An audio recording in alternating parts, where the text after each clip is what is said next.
A crise da água coloca o estado de Goiás em atenção. O atraso das chuvas neste período acabou deixando como consequência o baixo nível nos reservatórios. Mas os problemas também acabam contando com a ação do homem. Tem desmatado as margens de rios, córregos e também de nascentes. A Liliane Bueno tem mais detalhes. O medo de uma crise hídrica chegou em Goiás. A falta de chuvas em janeiro e a baixa no nível de reservatórios naturais e artificiais no estado foram um alerta.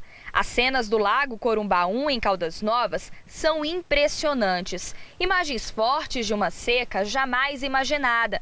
Na semana passada, o reservatório da usina Corumbá 1 chegou a apenas 5,76% da sua capacidade, a menor registrada na história da hidrelétrica. No restante do estado, todos os reservatórios ficaram abaixo da metade da capacidade. Na usina de Emborcação, o nível ficou em 12,5%. Em Tumbiara, chegou a pouco mais de 10%. Em Serra da Mesa, cerca de 25%. E em São Simão, 47%. Medo de um apagão. Imagens aéreas da Delegacia Estadual do Meio Ambiente mostram que na bacia do Rio Araguaia, as lagoas naturais também estão secando. Antes eram ligadas até chegar no rio, mas hoje foram transformadas em pastos ou estão cercadas por poços de produtores para saciar a sede do gado. A quantidade de pivôs centrais na região também chama a atenção pelo desperdício de água, segundo o delegado. No município de Britânia, o resultado da destruição das matas ciliares. Um reservatório natural está seco.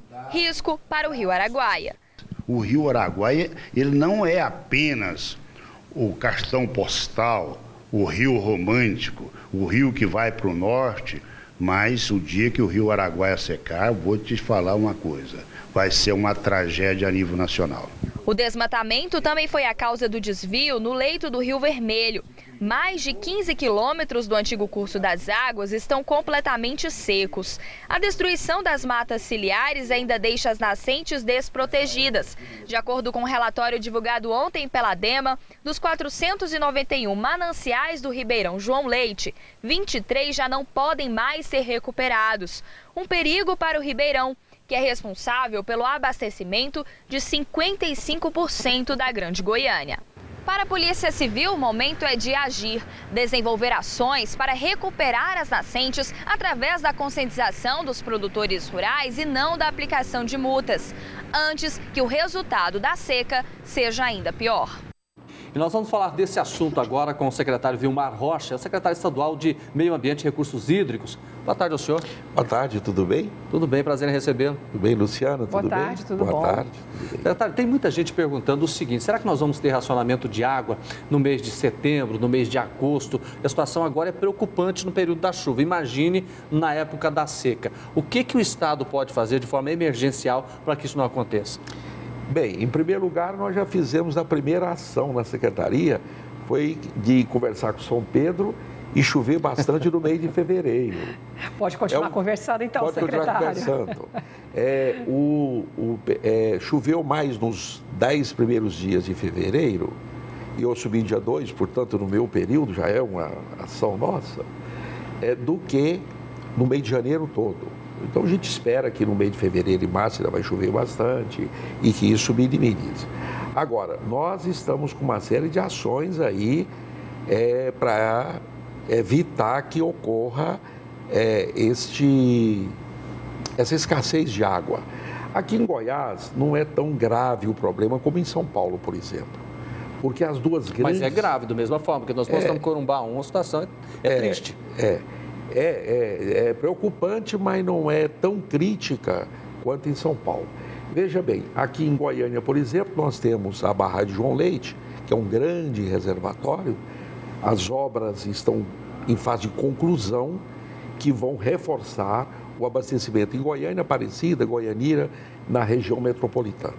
Então, nós temos essa tranquilidade. Mas o senhor diria que hoje a maior preocupação é justamente no entorno da capital com relação ao abastecimento de água, mais até mesmo do que no interior do estado? Ele tem pontos críticos aqui na região metropolitana, claro que tem pontos críticos, mas nós temos o reservatório, temos a água armazenada. Então, é mais a expectativa de médio e longo prazo é de nós não termos uma crise mais forte, mais profunda. O que o senhor vai fazer, por exemplo, para identificar onde os problemas são mais graves e que o senhor precisa agir agora? Tá bem. Nós pedimos à Saneago um estudo classificatório. Cidades ou regiões que precisam de haver uma ação emergencial, de curto prazo, cidades ou regiões onde precisamos fazer uma ação de médio prazo e a outras de longo prazo. Então, nós vamos classificar essas cidades e vamos, naturalmente, fazer um plano de ação nessas cidades.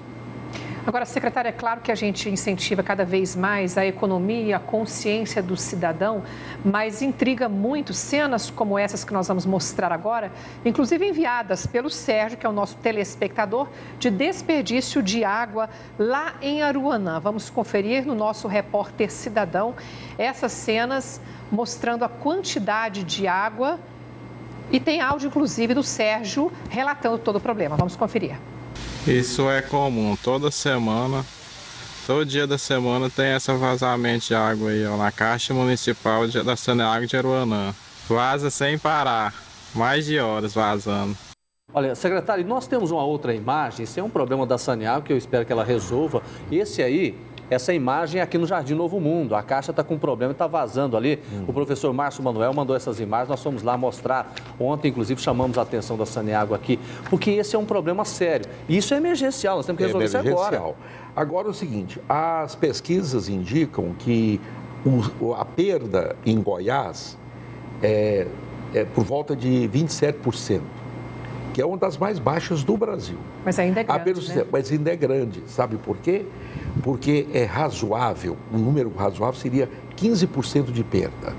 Esse tipo de reportagem é muito boa que vocês apresentam, porque alerta a Saneago, que é a grande produtora do sistema e distribuidora de água, para que ela atue emergencialmente, evitando essas perdas e corrigindo. O delegado do meio ambiente também mostrou uma situação realmente complicada, principalmente em relação a nascentes. Nascentes que já estão mortas, outras que estão morrendo. Quer dizer, o que o senhor vai fazer para garantir a preservação dessas nascentes e evitar que o problema fique ainda maior?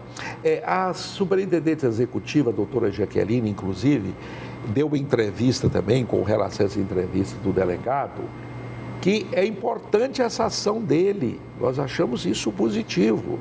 Ela deu dizendo o seguinte, explicando que já vem sendo feito recuperação de muitas nascentes, vamos aumentar a fiscalização e outras nós temos que encontrar uma solução, porque são construções e áreas urbanas que é mais difícil de ser removidas. O certo é aumentar a fiscalização e aumentar o trabalho também de recuperação dessas nascentes. O senhor vai fazer isso? Vamos fazer, claro. Esse assunto da água é um assunto da agenda internacional, da agenda nacional, da agenda do nosso Estado, e é bom que está todo mundo preocupado com ele, a imprensa, a sociedade. E nós temos aí, por exemplo, um ganho em reduzir as perdas. 2, de conscientizar a população para o uso moderado, equilibrado e racional de água. A gente sabe também que há um desperdício aí. E terceiro é a ação do governo mesmo de aumentar a produção de água, aumentar a produção, a conservação da água, né? E a boa distribuição. Manutenção e investimento, Manutenção e investimento. Sim. Então, nós pedimos a Saneago, eu vou repetir porque é relevante, nós vamos classificar as situações de emergência, que nós vamos atuar em 2015, as de médio e as de longo prazo. E vamos acompanhar, sim. Secretário Vilmar Rocha, uma boa tarde, obrigada pela participação. Muito obrigado, um abraço a todos.